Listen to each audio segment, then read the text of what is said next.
Product provided by Nintendo. I've been playing Kirby's Epic Yarn for about the last week or so, and within that span of time, I've had some thoughts. Chief among them, why the f am I playing a 3DS game in 2019? And my secondary thought, arguably the more important thought, how in the world does a remake of a Wii era near decade-old game push the Kirby series farther forward than the Nintendo Switch release in Kirby Star Allies? Allow me to explain.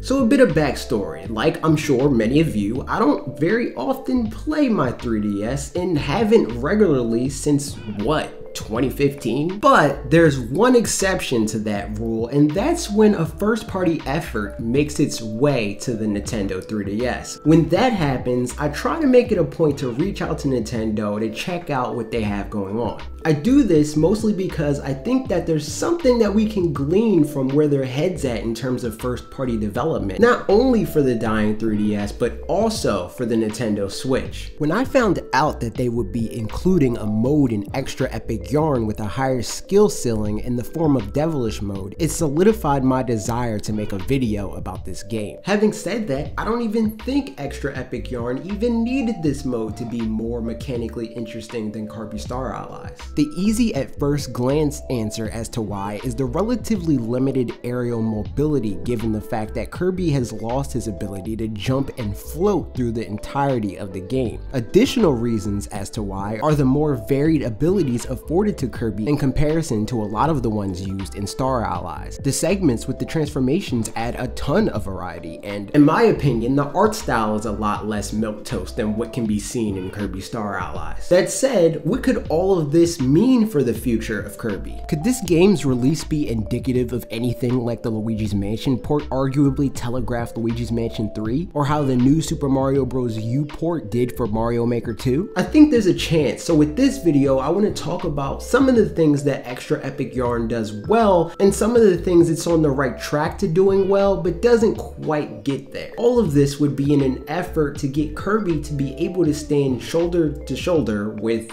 fellow Nintendo icons in terms of the quality and scope of his games. First and foremost, we need to address the mechanics and thereby difficulty of this game. The consensus tends to be that since Kirby is a kid's game, Kirby needs to be easy, and that is also why Kirby needs to remain so bland. I wholeheartedly disagree with this, and I always have. All Nintendo games ever purport to be is for everyone. Reggie Fils-Aimé, for instance, has said on several occasions that Nintendo's target demographic is anyone from the age of 5 to 95.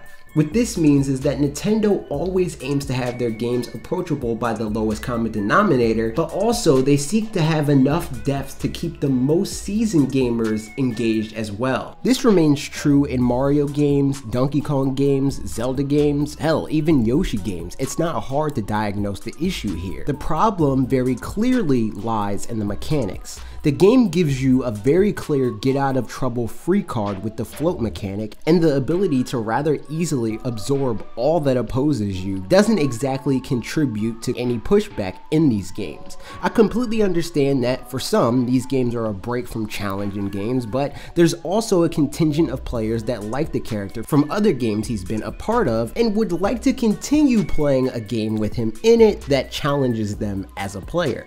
Extra Epic Yarn proves that it's possible to have your cake and eat it too in this regard, and I can't even say that game does it perfectly. Devilish Mode is a definite step in the right direction, but I'd say it's more akin to a Kaizo Mario design philosophy than a Super Mario one, and I think that's too far in the harder direction for most people.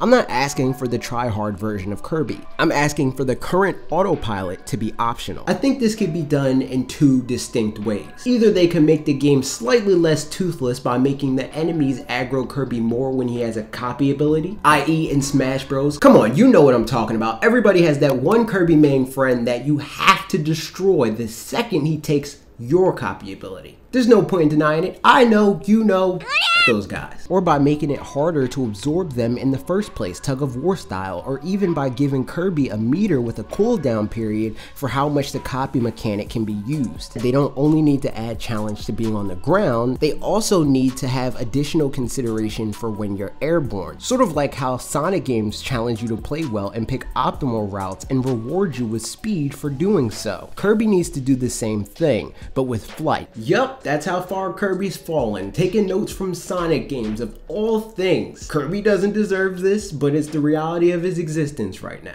It shouldn't always be the easy win button it has been up until this point, you know, unless you pick the baby mode for babies. This revised aerial gameplay will also call for the developers over at HAL Labs to change their approach to level design. As it stands now, Kirby levels are pretty straightforward. On the ground level, you have some enemies and collectibles as well as obstacles that can be cleared with a copy ability or a transformation of some sort in the air. Kirby has next to nothing contesting his progression. The ground aspects of a Kirby level need to lean more into the puzzle platformer aspects of copy abilities. This because I think copy abilities allow Kirby to have a unique spin on the puzzle platforming genre. And it's a perfect way to add challenge to Kirby without going in that Kaizo Mario direction. It's mentally challenging. And not in the overly handholdy way it's done in Star Allies, but instead, if I have a fire copy ability in an area that the game wanted me to use a wind one, there should be room for me to think through a new solution for this problem rather than having me backtrack for a specific ability that the game told me that I need to have. All that approach did is turn Kirby games into a fetch quest, and I challenge anyone to explain to me in what universe is it fun to complete fetch quests. This even translates well to why I love the Devilish Mode in Extra Epic Yarn. It introduces new decisions that need to be made in the minute-to-minute gameplay. Is it worth the risk of trying to take out the devil to gain some momentary relief from its attacks? Or do you focus on attacking other enemies, clearing obstacles, and progressing forward? The answer varies from level to level, and I find that interesting. This aspect of that game's design should absolutely be maintained. As far as improving the level design in the air though, there should be more levels that punish you for relying too heavily on the option to float through the sky.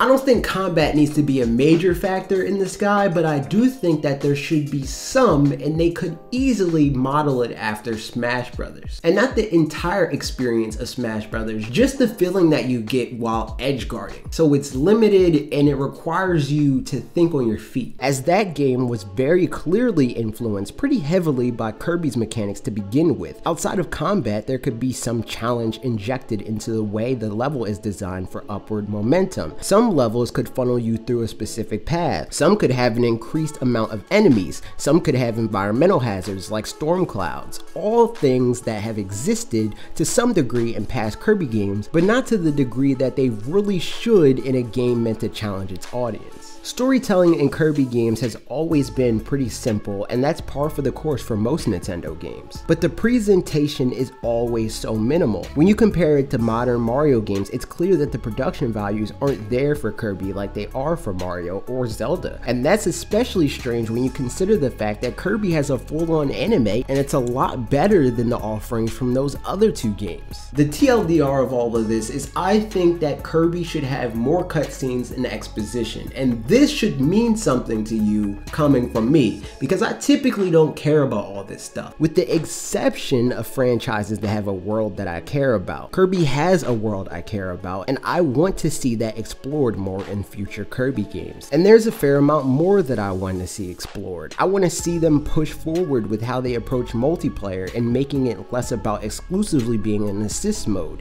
or fleshing out some of the included mini games the first time around rather than post-launch in a separate release, and so much more. But I want to know what you want to see in the next Kirby game. Are you currently playing or planning on playing Kirby's Extra Epic Yarn? Let me know that and more in the comments down below. If you enjoyed this video, click the like button and share it with a friend that also loves Kirby and is excited to see where the series goes next. If you already enjoy what we do here, consider clicking the join button for exclusive emotes, loyalty badges, gaming time with us, Switch keys from time to time, all things that people in the comment section like Grimhane or Falcon, who I played Smash Brothers with last week, can vouch for. But above any of that, the most important thing that you can do is click the subscribe button and ring the bell for more videos like this every Tuesday, Wednesday, and Thursday at 4 p.m. Eastern Time. New streams every Wednesday, 5 p.m. Eastern Time. New podcasts every Saturday.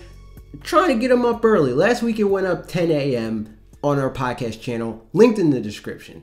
Okay, that's it for me. See you next week.